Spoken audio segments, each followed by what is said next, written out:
Well, today it's time to return to some basics in this country and remind ourselves that words do in fact matter, and the definitions of words matter, and the things that we say matter.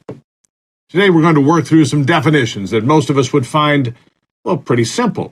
But it seems more and more people are struggling with these words. I don't understand. I mean, my mother was a school teacher, my father was a science major, so words were very important to both of my parents.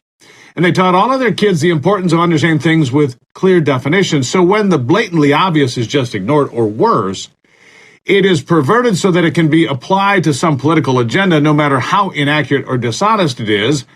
I find it appalling myself.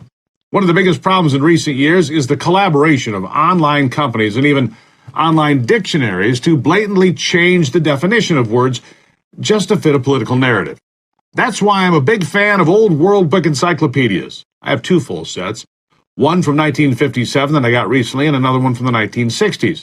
And if I have questions about something that has happened or what is true and I don't trust what I'm reading online, I go to the old standby. World Book encyclopedias, it's true. Books, old books are a very good thing to keep around for that very reason. You see, you can't just erase people, places, or definitions based on the political whim or wind of the day. ChatGPT, even with all of its artificial intelligence, cannot find its way into the musty pages in the back aisles of libraries, whether it's my library or one built by Andrew Carnegie. They haven't erased him yet either. So let's get going by asking the question that so many have: what is a woman? Can you imagine telling anyone in the 1960s, 70s, or 80s, or even in the 2000s, that we as a society would actually be debating this question? Well, the government is too, and they have no good answer for it these days. Here's the Secretary of the Department of Education, think about that, Miguel Cardona, on that very question. Listen.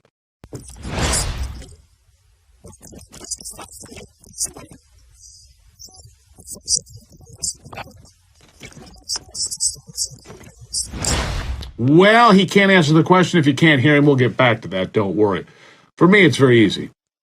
A woman is an adult female human being that is a woman, the one who ovulates and bears children, the one that picked me up when I fell down, dusted me off, and sent me out the door, the one that threatened to kick my butt if I didn't straighten up. Now, that was my mom, the school teacher. She was a strong woman who left a lasting impression on me and a lot of other people. I'm fully certain that she would find Dylan Mulvaney and the entire transgender trend a definition of stupidity. You see, we've come to a point in America where Democrats can only run on grievance culture and grievance politics, the sins of slavery, or women not being equal to men in the eyes of the law. But all of those battles have long ago been fought and won. We even fought a bloody war against Democrats to end slavery in the 1860s. Slavery has been abolished for almost 160 years now, and the battle against discrimination in the law was won in the last century a couple of times.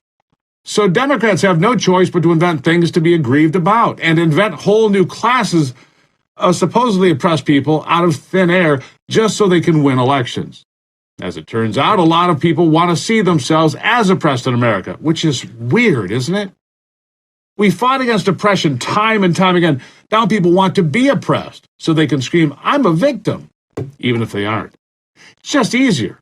A lot of things are taken out of their hands that way, and they can always blame racism or oppression or transphobia or some other boogeyman or some other transgender bogey woman or something like that.